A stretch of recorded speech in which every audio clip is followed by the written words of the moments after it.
ஒரே வழிதாண்டா இருக்குது, நம்ம வெல்றதான். கேரளா மீனவனை அவன் தொட பயப்படுற மாதிரி நம்ம மீனவர்களை அவன் தொட பயப்படணும்.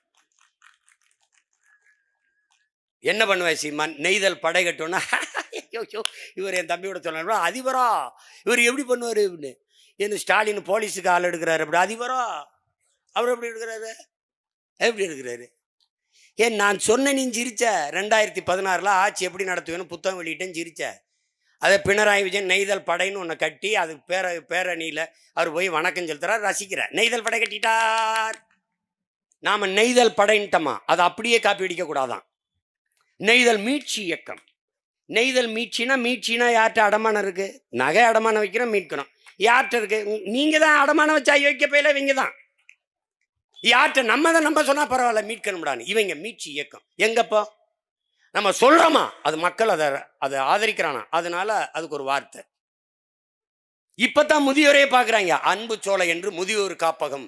இவனால் முதியோர்களே இல்ல. திடீர்னு தூக்கத்திலிருந்து எந்திரிச்சு பேசுவாங்க, சாதிவாரி கணக்கு எடுக்க வேண்டும். ஆமா, எடுக்க வேண்டும். நீ தான் எடுக்கணும். நெய்தல் படை தமிழ் தேசிய அரசு, தமிழர் தேசிய இன அரசு அமையும் போது நெய்தல் படை கட்டப்படும். எப்படி கட்டுவ சீமான்? மீனவ மக்களை படையில் எடுப்பேன். அவனுக்கு கல்வி தகுதி கிடையாது, உடல் தகுதி கிடையாது, ஒரே தகுதிதான். படகோட்ட தெரியுமா, நீச்சல் தெரியுமா?